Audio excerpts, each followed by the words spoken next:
There is a taste in here that you cannot find in other vegetables.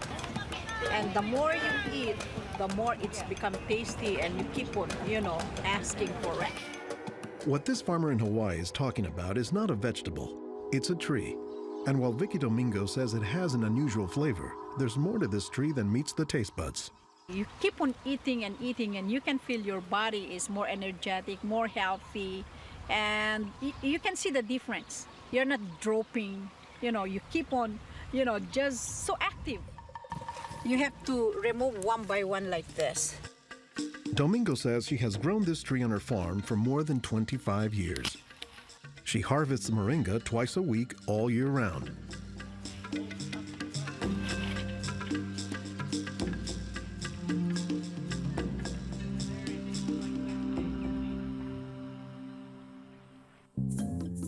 Every week, Domingo sends 1,000 pounds of moringa to the mainland. The rest of it ends up here at a Honolulu farmer's market, where most of her customers have eaten it their entire lives. Well, in the Philippines, it's a third country. In other words, not a rich country. We cannot afford to go to the doctor for medicinal purposes. So we use this in our daily lives so we can have more energy, more vitamins to supplement our daily nutrition in our body. The tree is called moringa, or as the Filipinos call it, marunggay. An awful lot of cultures have one or more plants that are kind of markers that people think of themselves when they think of that plant.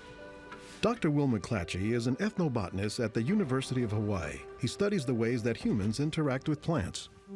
If you drive around Honolulu here, you'll see a lot of houses have at least one marunggay in the yard, maybe a little forest of them, and that's a pretty good indicator that there's a Filipino family there.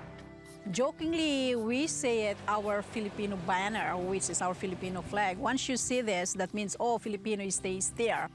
Domingo says there are many nutritional and medicinal uses for moringa. All parts of the tree are usable, from the roots to the stem, to the leaves, to the flowers, and to the pod. The roots, you can use that as a tea. And then the trunk, you can scrape it, squeeze it, get the juice, put in your cut skin, and your skin will heal. Some of this may be folktale, but some cultures have used moringa as a medicinal plant for thousands of years. McClatchy says moringa is worthy of its reputation as a tree with unusual nutritional properties. Thank you. Moringa is one of these trees that is a multi-purpose plant that fulfills such a high percentage of kind of basic needs that when people get used to using it, they really can't see what it's like to live without it. And many cultures don't. Today, moringa is used as a remedy and, in essence, a multivitamin in many of the world's warmest regions. Moringa is used widely in Africa and South Asia, and it's been introduced into South America and Central America, where it's also being used. So, this is not just a plant of a single community. We were just talking this morning with one of the owners of this plantation, and he was just telling me how the last time he was here, he had a handful of moringa leaves and that he worked all morning on it and felt great. Dr. Mark Olson is a botanist and a leading expert on moringa. He teaches at Instituto de Biología, Universidad Nacional Autónoma de México in Mexico City.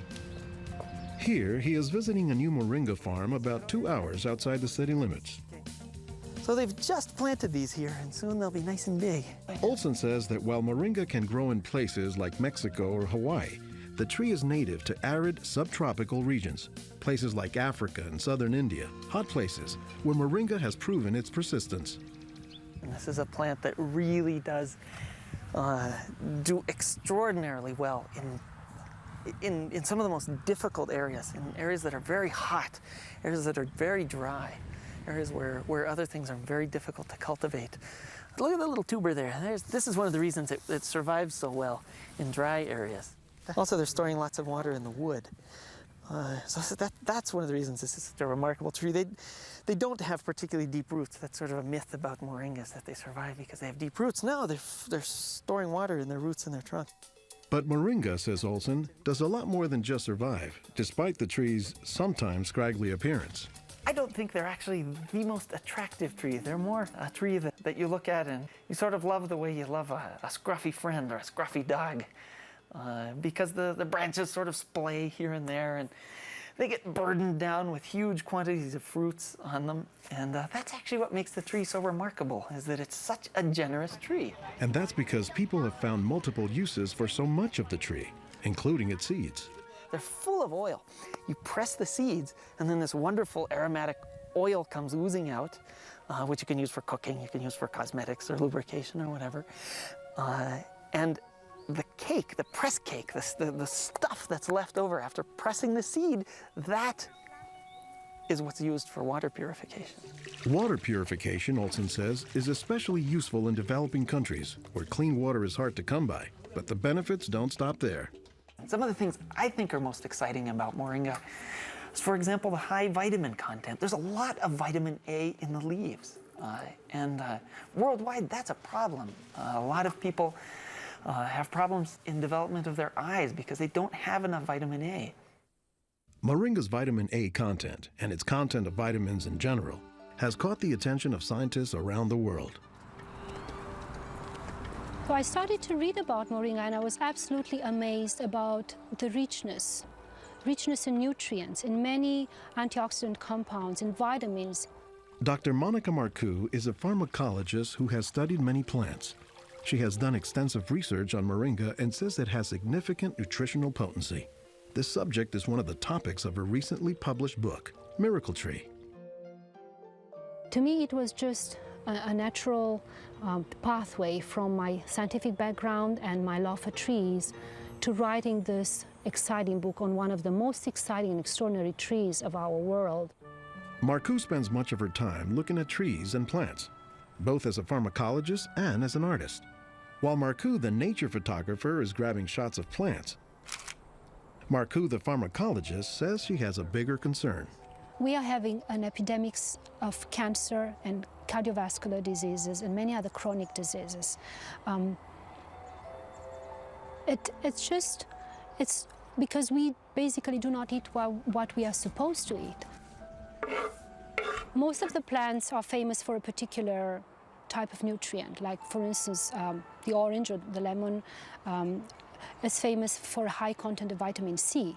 The spinach, for instance, on the other hand, is famous for its iron content. Moringa is very unusual because this single plant contains a wide variety of nutrients, but also in quite very high amounts. Marcoux says this concentration of nutrients, combined with low calories and low sodium content, makes Moringa an ideal energy food or supplement that can help offset the typically unhealthy Western diet. Many of the Westerners are also deficient in antioxidant and anti-aging substances that are mostly found in plants. Antioxidants, according to the National Institutes of Health, protect the body's cells and may prevent cancer. And Marcoux says Moringa is a treasure trove of antioxidants that happen to work hand in hand. Antioxidant substances and antioxidant vitamins work together in the body. For instance, it's known that selenium works better in the presence of vitamin E. Moringa has high amounts of selenium and has also vitamin E. While many plants contain antioxidants, Dr. McClatchy says that Moringa is also high in the nutrients we usually associate with meat. Moringa is well known for being a good source of leafy green vegetable protein. And you don't get a lot of protein out of many vegetable foods other than like beans and things like that. So getting it out of the leaves is really a big deal. And while there are a few other plants like soy that are protein rich, Olson says Moringa is special. I have a lot of food allergies. I'm allergic to wheat, I'm allergic to eggs. Soy tends to be a fairly highly allergenic food. It causes allergies easily in many people. We think that this is because of the form that some of the proteins are in soy. They're apparently in a form that's very simple and fairly easy for the body to assimilate in Moringa. According to the United States Department of Agriculture, Moringa contains 18 of the 20 amino acids, building blocks of proteins that are found in the human body. And, says Marcoux, Moringa is one of the few plants that contains all of the essential amino acids. Moringa contains all the 9 essential amino acids that actually we cannot produce. Their presence, but also their ratio, is very beneficial, and it is estimated that this ratio is very good for absorption and for being bioavailable to our bodies. Further research is needed to establish the bioavailability of all of moringa's nutrients. But in some places, scientific studies may be too long a pursuit and take a back seat to a harsh reality. In most of sub-Saharan Africa, any baby has a 20% chance of dying before he reaches the age of 5. In some countries, up to 40%. And even those who survive past the age of 5, up to half or more will suffer from malnourished physical and mental development. C'est des lésions de malnutrition. These are lesions caused by malnutrition around the neck and around the waist. They are dry now, but will become permanent scars. As the former regional representative for Church World Service in Senegal for 16 years, it was Lowell Fugley's mission to help local clinics develop ways to save children at risk to malnutrition. Having been born myself into a middle-class American family, I thought it was just by chance that I was born in these conditions and not in the condition of a poor African family in the bush of Africa, living a malnourished life. And so I have a certain obligation to share what I received. In his quest to combat malnutrition, Fugley came across moringa in the late 1990s. It contains more vitamins and minerals in various combinations than you find in any other possible vegetable. And I thought to myself, if this source of nutrition could be made available at the village level, then this could be a very effective tool in preventing malnutrition. What Fugley says he didn't know at the time was that the Senegalese people were already familiar with moringa. It was only through a Peace Corps volunteer working in forestry who told me that, oh, moringa is already growing in Senegal. Not only was it growing, the people had been using it for generations, only they didn't refer to it as moringa. They called it nebedai, which Fugley suspects comes from the English words never die, after the tree's resilience. I ask any Senegalese, do you know the nebedai tree? Oh, yes, my mother makes a sauce from the leaves of this tree. We call it mboum. Every Senegalese knew this tree. The problem, says Fugley, was that it was prepared and used in ways that diminish moringa's nutritive contents. They boil the leaves too long, they throw out the water that is boiled in and where many of the vitamins are located, and so they lose a lot of the benefits that the leaves could provide. So Fugley went to work, both planting moringa trees and, more importantly, educating healthcare workers on how moringa can help stave off malnutrition. Regarde tonton. Regarde celui-là. Regarde tonton. Tu as vu? Non, non, celui-là même. Pour le moringa, I was trained in 1998, and right away we saw the virtues of using moringa because of its very high nutritional value. So we began using it right away on an experimental basis. après la formation, con le moringa. Healthcare workers learned to grow their own moringa trees, dry the leaves, and pound them into powder, maintaining all the nutrients. Nursing mothers were taught to add a spoonful of moringa to their food morning, day, and night to increase their milk production. They were also told to add moringa to all of their family's meals. When we introduced this tree in Senegal, or uses of the tree and different ways of using it, the reactions of the people there was that, well, this is our tree. You know, you're just adding on what we know already. As people changed their habits, Fugley says the results were clear, especially among children. They'll look happier, they'll have more energy, they'll smile. When they came to the clinic, limp, eyes drooping, no energy, and within 3 weeks, you see them bigger, healthier, and smiling.